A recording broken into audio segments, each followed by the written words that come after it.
Boa tarde, meus queridos alunos aí do segundo ano. Hoje nós vamos trabalhar a segunda parte, né? A segunda parte desse capítulo, né, que trabalha a expansão e ouro na América Portuguesa. Então vamos lá começar hoje, 22/4, professor Érico Cronenberg, e vamos aí começar essa aula. Hoje nós vamos trabalhar o quê? Nós vamos trabalhar o século do ouro no Brasil. Vamos falar também das revoltas nativistas que aconteceram aí, no caso, a Guerra dos Emboabas e também a revolta de Filipe dos Santos. Vamos falar também da criação do gado do Nordeste e no Sul, a expansão das fronteiras e, para finalizar, nós vamos falar dos tratados de fronteiras que vão finalizar o Tratado de Tordesilhas e dar uma dimensão territorial maior para a América Portuguesa, beleza? Então vamos lá começar a nossa aula. Primeiro momento aí é falar da descoberta do ouro. Pense que nós estávamos falando disso na aula passada e foi uma ação do movimento Bandeirante, né, na qual, por volta de 1693, 1694, descobriram as primeiras jazidas de ouro. Imagina só essa notícia da descoberta do ouro, lembrando que o sistema açucareiro em crise e, nesse momento, Portugal, né, vivia também uma decadência econômica, ainda consequência da União Ibérica, mas também consequência da concorrência holandesa quando passou a produzir açúcar nas Antilhas. Então, havia, nesse contexto, uma dependência econômica da coroa portuguesa em relação à economia inglesa, né, que já começava a se apropriar da economia portuguesa, já tinha um domínio, né, vendendo seus manufaturados e fazendo empréstimos à economia de Portugal. É nesse contexto que vem a notícia da descoberta do ouro. Qual é a reação? A reação tanto daqueles que viviam em outras regiões do Brasil, principalmente na região açucareira, o litoral do Nordeste, mas também de Portugal. A reação foi que vieram muitos, ou seja, foi uma migração intensa, né, um deslocamento de pessoas para o meio do nada, para o meio de uma região de floresta, onde tinha algumas aldeias indígenas, porém não tinha nenhuma estrutura nesse território, nessa região que era o interior da capitania de São Vicente, na região próxima à Vila de São Paulo, beleza? Então, foi a chamada Corrida do Ouro. Então, muita gente migrou para essas regiões, né, tanto colonos de outras áreas do Brasil, como chamados reinóis, aqueles que vieram de Portugal. É nesse contexto também que se intensifica o tráfico de escravos. Então, nós vamos ter aí um aumento do número de pessoas escravizadas, os africanos escravizados, aumentando aqui o número para trabalhar nessas minas. Mas esse aumento dos escravos, dos africanos escravizados, vai ser ao longo do século XVIII, principalmente nas primeiras décadas. Qual era a realidade nos primeiros anos do século XVIII? Como eu disse para vocês, é uma área sem estrutura, então nós vamos ter momentos de conflitos, né, entre aqueles bandeirantes que descobriram as primeiras jazidas de ouro e aqueles que eles chamavam de forasteiros. Além disso, também ambientes onde nós não tínhamos agricultura, nem pecuária por perto, e, portanto, passou-se por algumas crises mais pontuais, 3 crises de fome, onde os produtos eram raros, né, para consumir, para alimentar, e quando apareciam eram muito caros. Essa Guerra dos Emboabas envolvia, de um lado, os bandeirantes, que queriam o monopólio da extração do ouro, e aqueles que vieram de outras regiões do Brasil e de Portugal, que queriam ter o direito também pela exploração do ouro. Então, vamos aqui tratar da Guerra dos Emboabas. Guerra dos Emboabas, aí entre 1707 e 1709, elas foram mais intensas, como eu disse, disputas violentas pela exploração do ouro, envolvendo paulistas, né, que eram os bandeirantes, descobridores do ouro, mas eles foram impedidos, né, de tentar monopolizar a extração do ouro.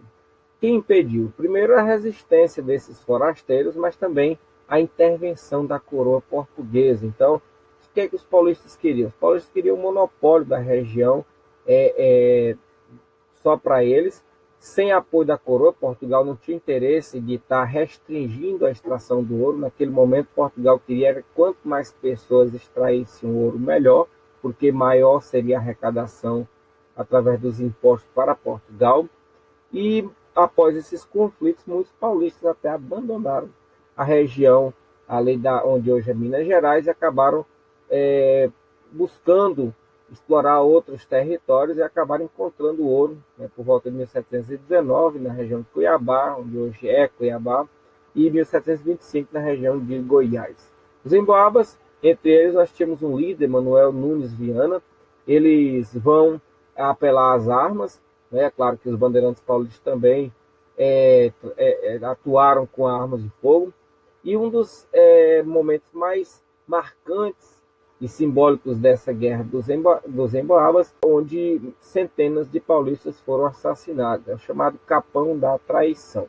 E aí Portugal, quando resolve intervir nesses conflitos, nomeia um novo governo para o Rio de Janeiro, por onde vai escoar o ouro para Portugal, e cria as capitanias de São Paulo e Minas do Ouro, ou seja, separa essas duas capitanias em 1710.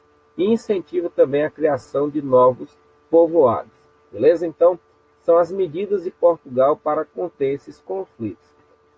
Nesse contexto, 1709, ainda havia uma escuridão. Portugal iluminava essa área com vela.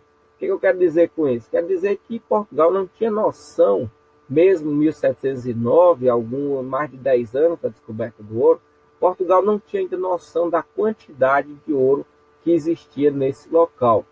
Mas, desde o início, Portugal tentou tomar as rédeas da administração, nós vamos falar já já, em 1702, adotando aí a intendência das minas.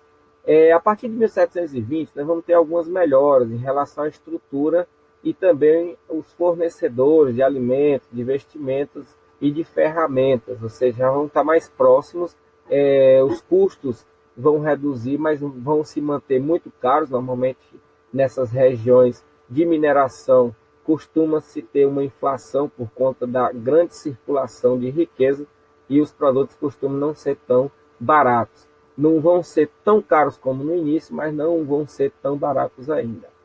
Mas houve uma produção na região mineira, produção agrícola, criação de animais, e isso começa também a motivar um comércio interno, né? Destaque aí para os tropeiros que se especializem em transportar no lombo de animais, de mulas, cavalos, mercadorias que eles vão trazendo dos portos ou do Rio de Janeiro ou de outras áreas do Brasil. E aí passam a abastecer a região da mineração, dando início à intensificação de um mercado interno não tão despojado e desenvolvido, mas timidamente começa a surgir aí um mercado interno mais promissor. Beleza? Então vamos lá continuar nossa aula. Havia duas formas de mineração. No início, né, nós tínhamos a chamada faiscação. Vou ler aqui para vocês. Era a pequena extração realizada pelo próprio garimpeiro, que usava peneiras. Eles eram homens livres, pobres ou mesmo escravos alforriados, ou que buscavam se alforriar. Eram feitas em áreas abandonadas, principalmente no final do ciclo. E aí nós temos, com o passar do tempo, né, algumas décadas, vieram as lavras feitas em grandes jazidas que exigiam muitos investimentos em equipamentos e mão de obra escrava. Por este motivo, era desenvolvida por mineradores ricos e foi comum na fase áurea da mineração. Ou seja, no início, qualquer um poderia se tornar um minerador, porém, com o tempo foi se privilegiando, dando mais apoio àqueles grandes mineradores, aqueles mais ricos, que podiam explorar com maior número de escravos e com ferramentas mais caras para ter uma obtenção do ouro em maior quantidade. Beleza? Então vamos lá continuar. Eu disse para vocês, em 1702, Portugal implanta a Intendência das Minas, um órgão que vai cuidar de regulamentar, cobrar os impostos, fazer as cobranças na região do ouro, mas nesse contexto, de 1702, ainda era tudo muito uma penumbra, né? Não havia ainda uma clareza da quantidade de ouro que existia nesse local. Mas desde o início, Portugal vai tentar administrar, inclusive para nesse contexto ainda aconteciam os conflitos como a Guerra dos Emboabas. Mas o que foi a Intendência das Minas? Era um regimento das minas de ouro, né? Já desde o início cobrava-se o quinto, isso aqui já era pré-estabelecido desde o início, né? Antes mesmo das campanhas hereditárias já se sonhava em descobrir o ouro, que era o quinto, ou seja, qualquer ouro que vai ser extraído, 20%, a quinta parte, vai ser imposto para Portugal. A Intendência das Minas era o órgão criado para fiscalizar, cobrar os impostos e promover a justiça na região da mineração. Desculpa. As datas, elas eram distribuídas. O que seriam as datas? As datas são lotes de terra distribuídas de forma relativa. Aqueles que tinham mais escravos vão ter um maior número de lotes, maior número de datas. Os principais impostos, além do quinto, cobrados na região da mineração, eram os impostos de passagem, impostos de entrada, os donativos, a finta e a captação.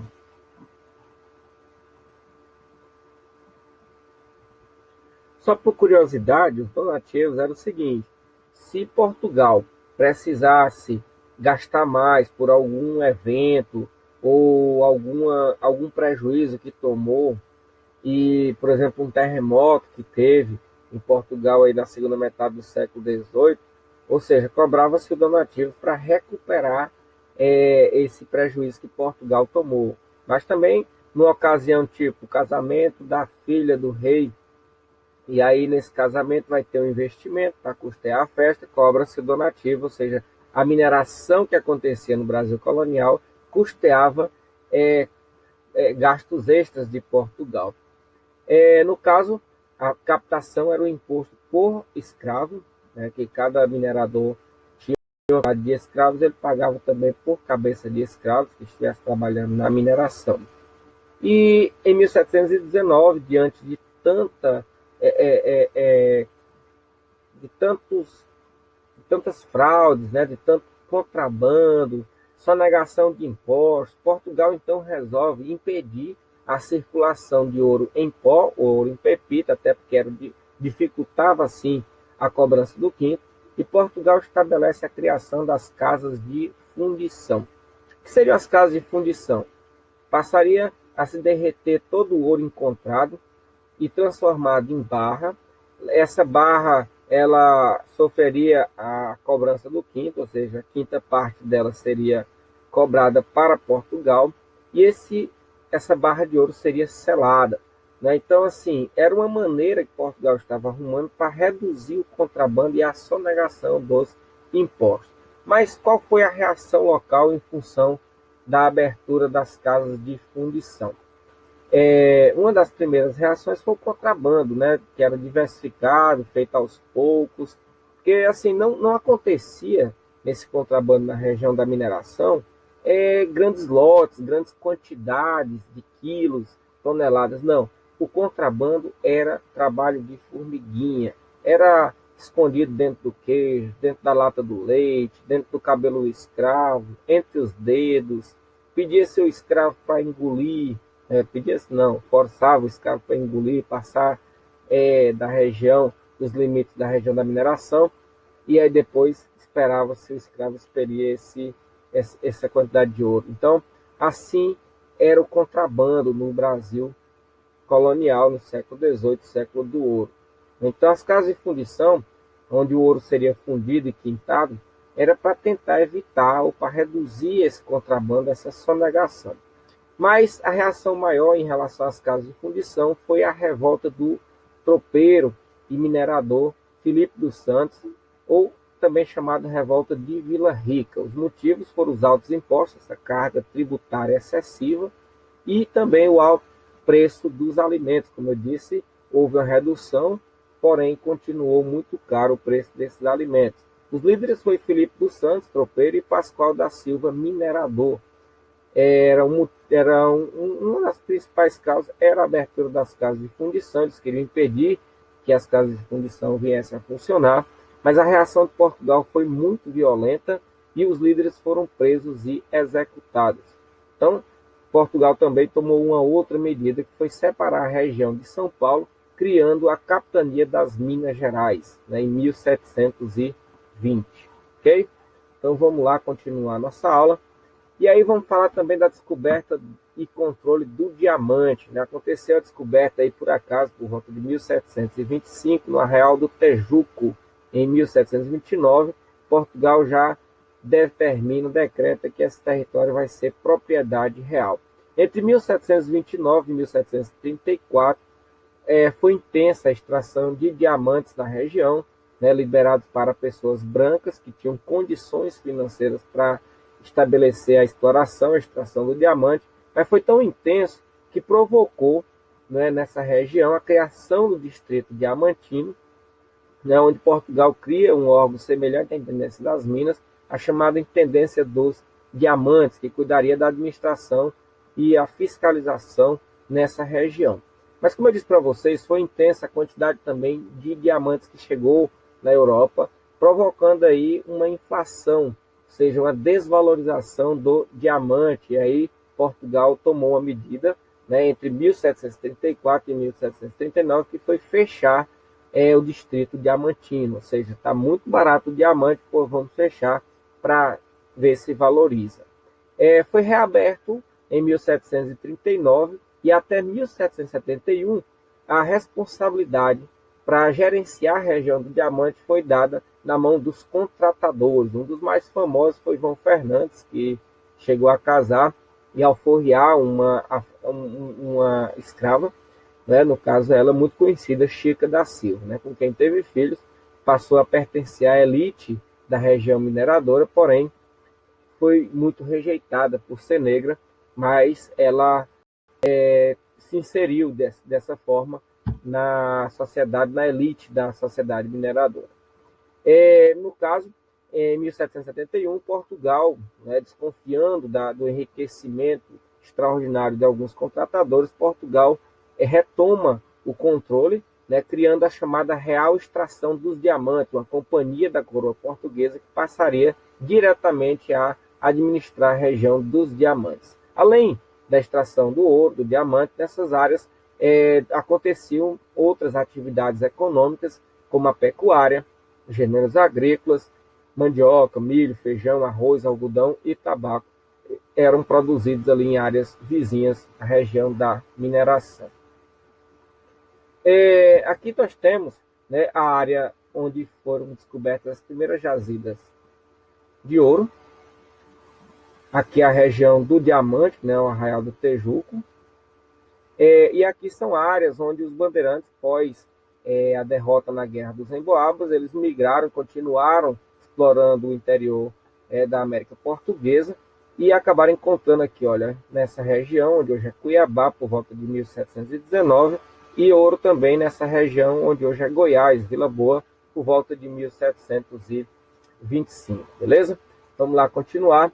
Nós temos aqui, então, os caminhos do ouro e dos diamantes. E aqui eu quero mostrar para vocês a produção do ouro de Minas Gerais no século XVIII. Você vê aqui, mais ou menos, aqui nós temos a 1700, aqui, vamos lá, 1700, início do século XVIII, nós temos aqui o início da extração do ouro, e aí você percebe como era grande a ascendência, ou seja, a quantidade de ouro cada vez mais crescente, significativo, e o auge foi entre 1736 e 1740.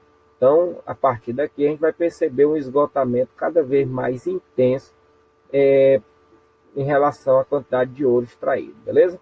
Então, aqui a gente tem uma noção, né, que o ouro, né, teve um início, teve o seu auge, mas depois o processo entrou em decadência. Não que a região não continue atuando na mineração, nós conhecemos muito bem as atividades econômicas de Minas Gerais, principalmente no setor da mineração, ainda continua. Inclusive jazidas de ouro, mas essas não são tão exploradas quanto os minérios de ferro na região hoje, nessa região. Então vamos lá continuar a nossa aula. Bem, E os caminhos do ouro? Vamos lá, os caminhos do ouro. O ouro era extraído aqui no Brasil, né? E nós temos a mineração aqui representada. Esse ouro em pó, nas casas de fundição, ele era quintado ou transformado em moeda, levado pelos dragões, né, até o porto, no Rio de Janeiro, e frotas de navio conduzia esse ouro até Lisboa. E de Lisboa, né, nós temos aqui Portugal pagando muito da sua dívida com a Inglaterra. Então, grande parte do ouro do Brasil foi para Portugal e de Portugal para a Inglaterra, onde Portugal quitava suas dívidas, não totalmente, mas sanava, amenizava aí suas dívidas com a Inglaterra. Também nós tínhamos uma parte sendo negociada no tráfico de escravos, já que essa mão de obra era a mão de obra principal na mineração, portanto, se intensificava o tráfico de escravos. Só uma informação, né, quando eu disse que Portugal não tinha noção da quantidade de ouro aí no início, por volta de 1711 houve um sequestro, vamos dizer assim, um sequestro, entre aspas, da Baía de Guanabara, ali por onde escoava o ouro, onde franceses fizeram essa barreira e pediram uma quantidade enorme em ouro para que eles liberassem o porto e abandonassem lá o local, permitindo que o comércio continuasse, fosse retomado. A questão foi que foi atendida essa exigência em poucos dias. E aí, quando a notícia chega em Portugal, Portugal entende que a quantidade de ouro era enorme, né? Então, isso aí aconteceu mais ou menos por volta de 1711. E aí você sabe, né, que em 1719, 1720, quando estava sendo plantado as casas de fundição, Portugal já estava começando a colocar o pé na realidade da quantidade de ouro que tinha nesse local, mas também ficava-se ciente que havia um contrabando muito intenso pela quantidade do ouro, dos impostos que chegavam em Portugal e pela quantidade de riquezas que circulava no Brasil nessa região, beleza? Então vamos lá continuar nossa aula. E quais são as mudanças no território colonial? Nós vamos ter uma ocupação e povoamento do interior. Nós vamos ter também um aumento da população. O ouro vai ser convertido principalmente em gente, certo? O aumento do número de pessoas escravizadas no Brasil, ou seja, vai se intensificar o tráfico de escravos, principalmente escravos africanos. Em 1763 vai ser mudada a capital, né, deixa de ser Salvador e passa a ser o Rio de Janeiro. E há um princípio de um mercado interno, né, cada vez mais intenso, na qual se abastecia a região do ouro. E aí vocês lembram da aula passada que eu disse que os bandeirantes também se reinventam, né, com um tipo de bandeira chamada de monções, como eu falei na aula passada, onde eles vão passar a levar mercadorias para a região do ouro, normalmente levando essas mercadorias em canoas, pelo leito dos rios, e vai até a região do ouro, abastece com essas mercadorias e obtém o ouro como pagamento, beleza? Então vamos lá continuar nossa aula. Aqui um mapa do Brasil aí no século XVIII, onde pontua aqui algumas atividades econômicas, como algodão aqui na região do Maranhão e também um pouco na área do Nordeste. Nós temos aqui a pecuária, que começa a ganhar o interior, nós vamos falar ainda isso na aula de hoje. A cana-de-açúcar continua, né, mesmo no sistema em crise, mas continua a produção açucareira no litoral. E aqui a extração de ouros e diamantes marcado de vermelho, certo? Nessa área da floresta amazônica, nós temos aqui, então, as atividades econômicas principais, que era a extração das drogas do sertão, né, o extrativismo nessa área, beleza? Então, vamos lá continuar. E aí nós vamos falar da Sociedade do Ouro, a Sociedade do Ouro. Essa sociedade curiosa, não é? Porque, assim, é uma sociedade que quer mostrar que tem, né, a ideia da aparência, tem hábitos de convivência urbana, não é uma sociedade rural como a sociedade açucareira, mais diversificada, né, com um grupo de grupos sociais, né, mais diversificados. e a possibilidade de ascensão social é maior do que na região açucareira. Vamos fazer uma comparação, né, quando a gente fala da região açucareira e a possibilidade de ascensão social ser menor, porque o açúcar ele precisava ser produzido em uma área definida, com mão de obra, e depois da cana-de-açúcar processada, manufaturada e até virar o açúcar. E depois ainda precisava ser vendido para ser transformado em dinheiro. No caso do ouro, o ouro já é dinheiro, ou seja, ele é extraído da terra. No caso, esse ouro de muita qualidade, esse ouro da região de Minas Gerais, né, bastava soprar, nós tínhamos ali um ouro de 18 a 24 quilates. Então, já era o dinheiro. Então, assim, a circulação dessa riqueza maior. Né? Então, nós vamos ter também nessa sociedade uma forte discriminação contra negros e índios. Essa é comum em qualquer local do Brasil. E valor às aparências, como eu disse, todo mundo querendo mostrar que tem. Uma curiosidade em relação aos escravos, dificilmente alguém tinha uma grande quantidade de escravos, mas é grande o número de pessoas que tem de 2 a 3 escravos nessa região.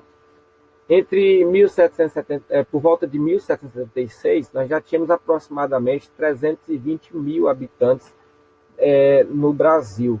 Então, nós temos aqui a população de Minas Gerais, em 1776, era composta de 70.769 brancos, 82 mil pardos e 167 mil negros. Só uma correção, desculpa, eu falei no Brasil, mas no caso era na região das Minas, 320 mil pessoas aproximadamente.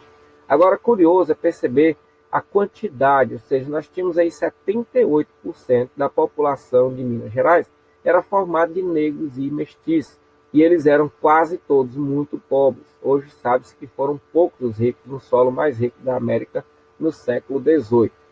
E curioso também entender que quem eram os mais ricos nessa região da mineração?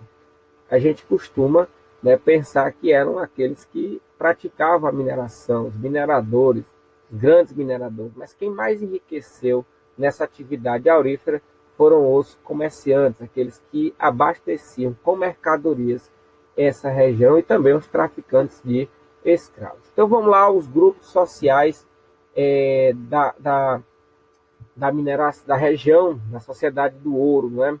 Então nós tínhamos aí os potentados, que eram os mais ricos, e entre eles estavam muitos comerciantes e alguns mineradores. As camadas médias, os homens livres pobres, né, chamados de desclassificados, e os escravizados. Então vamos lá. Quem eram esses ricos? Eram comerciantes, como eu disse para vocês, e alguns poucos donos de minas. As camadas médias eram padres, garimpeiros, profissionais liberais, artesãos, vendedores. Então vocês estão vendo aí que há uma diversificação maior dos grupos sociais. Quem eram esses desclassificados? Os classificados eles não tinham nenhum ofício específico, uma posição social definida, ora praticavam saques, eram bandoleiros, e ora eles estavam fazendo a segurança de alguém. Né? Então era curioso esse papel desses chamados desclassificados, eles eram pau para toda obra, é uma expressão que a gente utiliza muito no Nordeste. Ou seja, se precisasse contratá-los para fazer a segurança de alguém numa viagem, eles fariam. E se precisasse contratá-los para cobrar impostos atrasados, para ameaçar ou matar alguém, eles também estavam a postos. E também nós tínhamos os escravizados, ou seja, uma grande quantidade, né, como eu disse para vocês no início, desse século XVIII, nós temos aí o aumento do número de povos escravizados. Os escravos eram trabalhadores forçados que provinham da África e, em sua grande maioria, viviam pouco. Agora, curioso em relação à sociedade, do querer ser, né, do querer mostrar que tem, até alguns escravos, eles obtinham uma certa riqueza, ou eles, quando escondiam o ouro, ou eram escravos de ganho, que dividia ali a metade do trabalho, do serviço, do que eles apuravam, né, os escravos de ganho, quando negras de tabuleiro, que iam vender algum quitute, alguma fruta coletada na feira, e dividia o lucro com o seu dono. Então, eles costumavam, às vezes, acumular riquezas. Como eu disse, na sociedade mineira, o dinheiro ele circula mais fácil. E muitos deles, às vezes, abriam mão de comprar sua alforria, mas uma negra comprava, uma negra escravizada, ela comprava o vestido mais luxuoso, né? Normalmente quem usava esse vestido mais luxuoso era a sua dona, a sua patroa, mas ela também pegava nessa riqueza, né? Nesse dinheiro, e às vezes abria mão de comprar só alforria, mas queria andar com um vestido tão luxuoso quanto a da sua dona. Então, assim, é uma sociedade bem complexa, a sociedade da região do ouro, não é? Então vamos ver aqui uma imagem do trabalho escravo, né, para você ter a noção. E aqui são os fiscais, ou seja, aqui é um lote, uma data, e aqui cada escravo tem um fiscal. Eles ficavam atentos, né, porque em qualquer descuido, esse escravizado aqui, ele ia esconder o ouro, ele ia dar um jeito, né, de capturar um ouro para ele, né, para pegar um pouquinho e fazer, depois decidir se comprava alforria ou ele ia usufruir de algum luxo na região. Certo? Então nós temos aqui uma noção do que seria um lote, uma data na região aurífera. Então vamos lá continuar nossa aula falando agora da pecuária colonial. Nós tivemos a pecuária no Nordeste e a pecuária no Sul. Tem algumas características peculiares, específicas.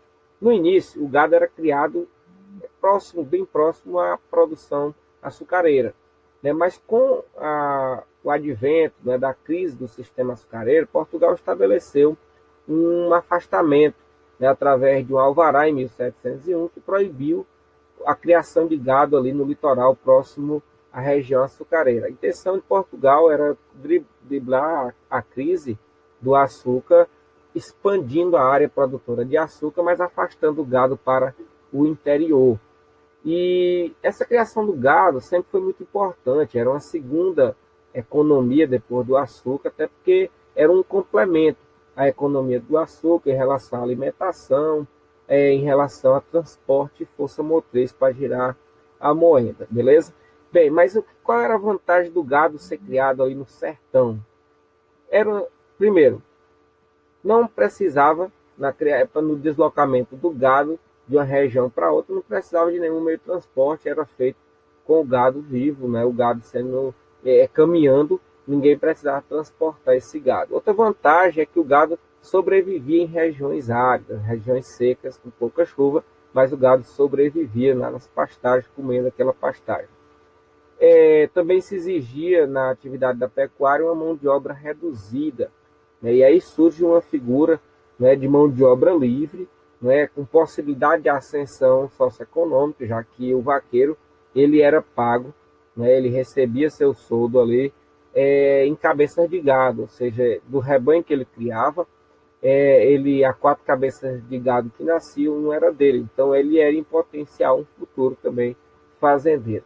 Então o vaqueiro é essa figura do sertão do Nordeste que surge como mão de obra livre, né, auxiliar desses sesmeiros, desses latifundiários criadores de gado no sertão do Brasil, no sertão do Nordeste, e essa atividade ela passa a ganhar o interior. É nesse contexto, né, que o território do atual Piauí começa a ser ocupado, né? Essa atividade econômica da pecuária extensiva passa a trazer a colonização no solo piauiense. Claro que isso vai resultar também na matança e afastamento de grupos indígenas que viviam nas áreas do Piauí. E 2 rios são importantes nessa questão da pecuária no sertão do Nordeste, né, que vão dar a base para que essas fazendas se multipliquem, se espalhem. É o rio São Francisco, o Velho Chico, e o rio Parnaíba, certo? Então são 2 rios ali que vão ser muito, muito importantes nessa criação do gado no sertão do Nordeste. E bem, nós temos a pecuária colonial na região sul. Não sei se vocês lembram, quando eu falei que daquela atividade dos bandeirantes, atacando missões na região sul, onde muitas missões foram destruídas, indígenas mortos, afastados, alguns vão resistir, mas as missões, quando se desorganizam, muitas delas eram missões organizadas por padres jesuítas espanhóis, eles criavam também o gado, e muito gado ficou solto, né? Então virou gado selvagem que foi se multiplicando. À medida que o movimento de bandeira de apresamento de índio perdia força, e ganhava força as bandeiras de prospecção, aquelas que buscavam encontrar o ouro, né, as minas de ouro, também ganhou impulso a atividade de bandeirantes paulistas buscando ocupar essas terras de ninguém, além do Tratado de Tordesilhas, na região sul, já que houve uma desocupação da área com o fim das missões dos padres jesuítas espanhóis. Então, os bandeirantes começaram a ocupar essa região sul, criando vilas como esses povoados aqui nessa região. Em São Francisco, em 1642, Desterro, né, que é a atual Florianópolis, em 1673, e Laguna, já na região lá de Santa Catarina também, em 1684. E não só os bandeirantes estavam de olho nessa região, como também a coroa portuguesa, né, que em 1680 funda aí a colônia de Sacramento, que fica onde hoje é o Uruguai, né, bem de frente a Buenos Aires. Essa região é importante, estratégia, porque também é a região foz do Rio da Prata, que dá acesso por navegação ao interior da América do Sul. Portugal também cria, né, o Forte do Rio Grande de São Pedro, em 1737, e incentiva a vinda de 4.000 açorianos, né, da ilha de Açores, que é território português, e eles vêm para ocupar a região sul, essa terra de ninguém, esse gado de ninguém, começa a atrair muita gente. E desses açorianos, eles fundaram várias vilas, entre elas a Vila Porto dos Casais, que hoje é Porto Alegre, capital do Rio Grande do Sul. E esse gado selvagem, ele era capturado em dois sistemas. Inicialmente eram chamadas invernadas, né? Ou no momento de inverno, criava-se alguns obstáculos naturais e o gado ficava ali meio que preso, mas se alimentando bem e engordando, até para que aqueles que capturassem esse gado conseguissem, com o gado gordo, né, seguir viagem, levando o gado para a região da capitania de São Paulo, né, para a vila de São Paulo, ou até mesmo já começando a abastecer a região da mineração. E posterior, começaram a se criar as estâncias. As estâncias eram o quê? Cercava-se, né, criando fazendas, cercava-se esse gado, criando fazendas de gado, e eles começam a multiplicar seus rebanhos. E eles passam a produzir o charque, né, ou seja, o boi era morto, esquartejado e salgado, né, e aquela carne seca, salgada, ela costumava durar mais tempo, sem estragar. Então, essa carne de charque passou a ser, as charqueadas passaram a ser uma atividade econômica bastante promissora, não só acontecia no Nordeste, mas também na região sul. E o destino, né, dessa carne de charque era o mercado interno, principalmente a região da mineração. Destaque aí para a Feira de Sorocaba, que no interior de São Paulo, que era no caminho para a região das Minas uma parada obrigatória, uma espécie de metade do caminho, ao momento de descanso, e depois para seguir viagem, né? Então se desenvolveu bastante essa região aí de Sorocaba. Portanto, esse charque não era só consumido internamente, mas também ele era exportado, beleza? Então vamos aqui ver nesse mapa os caminhos. Então nós temos aqui no mapa, né, os caminhos do gado, ou seja, o gado que foi afastado para o interior, né, com aquele alvará que proibia a criação de gado próximo ao litoral, em 1701. E esse gado que começou a ser criado, né, começou a ser criado a partir dessas vilas, né, que nós temos aqui essa região que foi ocupada aos poucos pelos bandeirantes, né, pelos paulistas e também pelas iniciativas de Portugal. Tá aqui, ó, Sorocaba, como eu falei para vocês, que era uma espécie de metade do caminho do charque ou gado que era levado aqui da região sul para a região das Minas, beleza? Então vamos. E agora vamos tratar das novas fronteiras, certo? Ou seja, como é que ficou o Brasil depois desse século, né, de expansão territorial, século XVII e o século XVIII. Nós temos aqui fatores que fizeram ocupar o interior do Brasil. As missões, já falamos dela, a exploração das drogas do sertão, o movimento bandeirante, a mineração e a criação do gado, né? Então, aos poucos, aquele território que era dividido entre América Portuguesa e América Espanhola, o Tratado de Tordesilhas era o limite, passou a perder importância passou a perder o sentido. E aí nós vamos ter alguns tratados entre Portugal e Espanha, definindo novas fronteiras para as terras portuguesas. E um dos primeiros tratados é o Tratado de Lisboa, né, em 1681, em função daquela colônia de Sacramento que Portugal criou, que fundou em 1680. Também vamos falar do Tratado de Utrecht, de 1713, o Tratado de Utrecht II, né, em 1715, o Tratado de Madrid, um dos mais importantes entre esses todos aí, né, que vai dar uma dimensão do grande território que Portugal vai incorporar à sua colônia. O Tratado de Santo Ildefonso, que acabou recuando o Tratado de Madrid, e o Tratado de Badajoz, que vai confirmar o Tratado de Madrid. Vamos lá, esses tratados.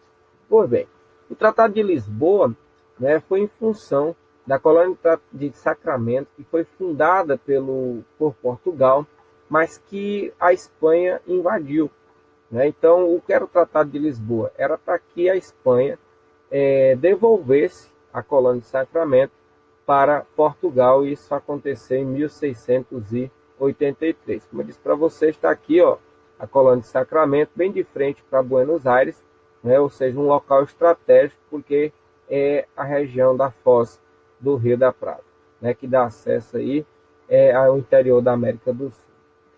O segundo tratado que eu citei é o Tratado de Utrecht. Esse aqui não tem a ver com a região sul, mas com a região norte, onde foi feito entre Portugal e a França, certo? Onde se definiu os limites do que seria território português e do que seria o início do território francês, a Guiana Francesa, que pertence à França até hoje, né? Então decidiu-se, nesse Tratado de Utrecht, que o rio Oiapoque seria o limite extremo, né, do norte da América Portuguesa e o extremo sul da Guiana Francesa, beleza? Então está aí o Tratado de Utrecht. O segundo Tratado de Utrecht aí tem a ver, de novo, com a região da colônia de Sacramento, na região sul. Volta para lá. Por quê? Porque a Espanha, pela segunda vez, invadiu a colônia de Sacramento, tomou posse, e por uma segunda vez, um novo tratado vai definir que os espanhóis têm que abandonar, têm que devolver a colônia de Sacramento para Portugal, certo? Então aí foi esse Tratado de Utrecht de 1715. E aqui nós temos um dos mais importantes tratados, na qual foi utilizado um princípio chamado do uti possidetis. Esse princípio, ele trata a ideia de que a terra vai ser de quem ocupou. Então, quem ocupou esse território? Padres jesuítas e bandeirantes, né, de origem portuguesa. A mineração foi acontecendo aqui por conta de bandeirantes paulistas, né? Aqui nós vamos ter bandeirantes fundando vilas e Portugal também fundando vilas e povoados. Então, nós temos aqui, né, no Tratado de Madrid, um reconhecimento que essa terra negligenciada pelos espanhóis, já que, segundo o Tratado de Tordesilhas, inicialmente isso aqui era terra espanhola, né, ou seja, diante dessa negligência da ocupação portuguesa, o território passou a ser português. E aí você percebe que o Brasil ganhou mais ou menos a sua dimensão, não é, de terra continental, ou seja, mais ou menos o seu desenho, não é, quase parecido com o Brasil de hoje, né, com exceção aqui que está faltando o Acre, que vai ser anexado em 1904, no início da República, e alguns tratados que vão acontecer em função da Guerra do Paraguai, e também aqui nessa região sul, que ainda não ficou definido, mesmo com o Tratado de Madrid.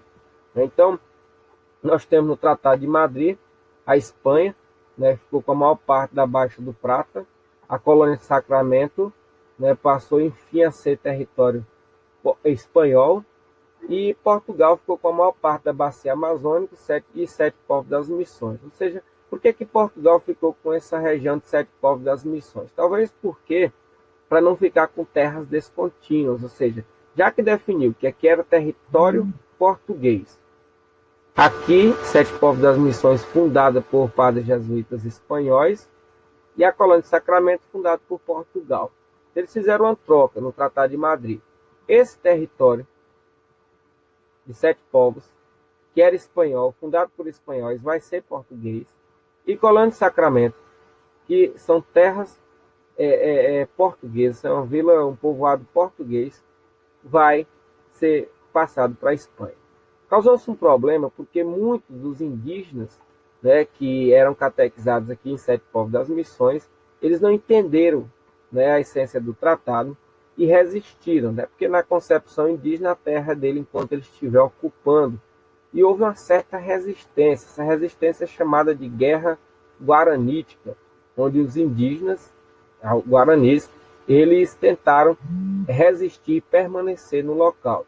E aí há uma solução do problema com a junção de tropas militares portuguesas e espanholas para forçar a saída desses indígenas, ou seja, nós tivemos aí mais ou menos uns 1.400 mortos indígenas nesse conflito. Né? Então, na região aqui de Sete Povos das Missões, hoje território do interior do estado do Rio Grande do Sul. Bem, e o Tratado de Santo Ildefonso é porque nessa região sul ainda ficou aquele impasse, aquela coisa mal resolvida, e aí Portugal resolve assinar um novo acordo, um novo tratado com a Espanha. Mas Portugal não se deu muito bem nesse tratado, até porque a Espanha continuou proprietária da Colônia de Sacramento e Sete Povos passou para a Espanha. Então, Portugal ganhou umas ilhas ali na região de onde hoje é Florianópolis, porém não saiu muito satisfeito. E aí, para resolver, enfim, essas questões das fronteiras do Brasil, o Tratado de Badajoz, que praticamente redefine as fronteiras, copiando o que foi definido lá no Tratado de Madrid de 1750. Então, essa região de Sete Povos voltou a ser território português e a Colônia de Sacramento continua aí território espanhol. Beleza? Então, aqui só para confirmar, né, os tratados de limites da América Portuguesa, nós temos aqui, vendo aqui o Tratado de Badajoz redefinindo as fronteiras na região sul do Brasil. Como se pode ver no mapa, as fronteiras estabelecidas pelo Tratado de Badajoz eram bem parecidas com as fixadas pelo Tratado de Madrid. Definia-se assim o novo território da América Portuguesa. Beleza, pessoal? Agora vamos fazer nossa atividade e até a próxima aula. Grande abraço e até outra vez.